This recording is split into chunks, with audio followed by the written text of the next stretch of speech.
Aloha and welcome to day 5 of the Go Giver Gratitude Challenge Relationship Edition.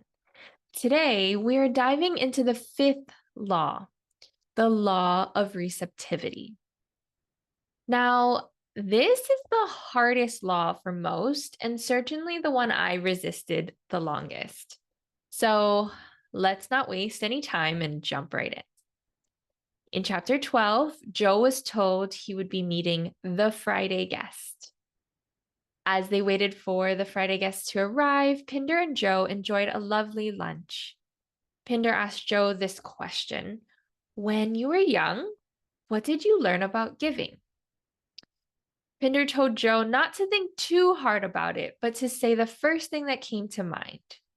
Joe immediately responded with, "It's better to give than to receive." What about you? Did you hear this growing up too? What were you told about giving? Pinder then went on to guess what Joe might have been thinking. If you're a good person, that's what you do. You give. Good people give and don't think of receiving. But you think about receiving all the time. You can't help it, which means you're probably not a really good person. Can you relate to this? Did you have moments this week where you thought to yourself, but what do I get from all of this giving?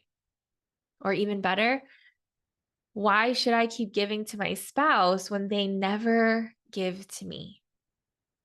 If you did, you're not alone. And if you didn't, maybe this law is something you've already mastered. So Pinder had Joe try something. He told him that he would count to 30, and while he counted, he told Joe to slowly exhale and not to stop. Of course, only after a few seconds, Joe could no longer exhale and had to take a breath in again. Pinder asked Joe if it would make any difference if he told him that it's been medically proven that it's healthier to exhale than inhale. Of course it wouldn't. No one could just exhale forever. Pinder's point: it's not better to give than to receive. It's insane to try to give and not receive.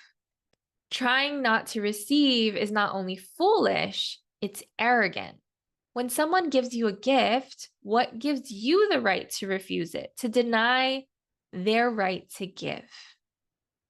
Receiving is the natural result of giving. I want to pause here and repeat that last sentence. Receiving is the natural result of giving. Pinder goes on to explain how plants give oxygen and receive carbon dioxide, while the animal kingdom breathes out carbon dioxide and takes in oxygen. Their giving is our receiving, and our giving is their receiving. In fact, every giving happens only because it is also a receiving.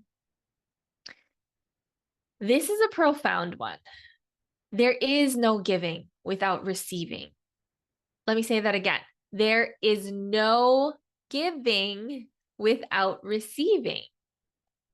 All the giving in the world won't bring success, won't create the results you want unless you make yourself willing and able to receive it in like measure. Because if you don't let yourself receive, you're refusing the gifts of others and you shut down the flow. So let me ask you this. Do you feel like you're open to receiving? Like truly open? Do you accept gifts when they're given to you with gratitude and a willingness to receive it? Or do you tell that person that they didn't need to do that or they didn't have to go out of their way? What about a compliment? Are you good at receiving compliments? Do you just say thank you? Or do you reject it by saying something along the lines of, no, you're just too nice. I don't know about that. I'm not blank. Insert whatever compliment that they gave you. I was told once how rude I was that I didn't accept someone's compliment. They said, "Who do you think you are to deny them of giving their gift?" Just like how Pinder was talking to Joe. Exactly the same message. I received it personally. Well, that stopped me in my tracks, just like it did Joe. My lack of receiving was saying to someone that I didn't want them to have the joy of giving a gift. Let that sink in. I was denying someone the joy of giving a gift. Wow, that was not my intention. I grew up in an Asian household. Being humble was highly praised and very much something that everyone wanted us to do. And so, what I thought was humility and humbleness was actually my rejection of receiving. So take some time to ponder this a little longer. If you're not achieving the level of success you would love in one or more areas of your life, could be love and relationships, money, health, freedom, your expression of your gifts, your job, your spirituality, all of the things, right? If you're not achieving the level of success that you would love yet, that means that you have room to give more in those areas. And the key, as we've learned, to being able to give more is to stay open to receiving. Therefore, the kink in your hose is likely not your giving, it's your willingness to receive. Most of the people in my challenge that take this challenge on are already givers, sometimes over givers. And yet they're not quite understanding why they don't have the results they want. They are givers, they're go givers. They give, give, give, give, give. Well, effective giving only comes from willingness to receive. So maybe you're not effectively giving because of your lack of receptivity. Okay. I also want to ask you another powerful question regarding your relationships. This is the relationship edition, after all. Okay. In what ways are you willing or unwilling to receive in your relationship? Someone once shared with me an activity that I will now share with you. So take a piece of paper and fold it in half the long ways, or hot dog style. Make a list of all the things you would like your spouse to do more of on the right-hand side, right? Maybe you want them to do something for you or with you or differently. Just write it on the right-hand column. Now, write down how you've been open to receiving those things on the other side. Oh, I said, so left side. I wrote, when I was prepping for this, I wrote right and right. That's not correct. So one on the right side and one on the left. It doesn't matter which side you write it on. But basically on one side of the paper, you want to write down things that you would love to receive from your spouse or do more with your spouse. And on the other side of the paper, you want to write down the ways that you are a match to receive that gift. So here's an example. If you want your partner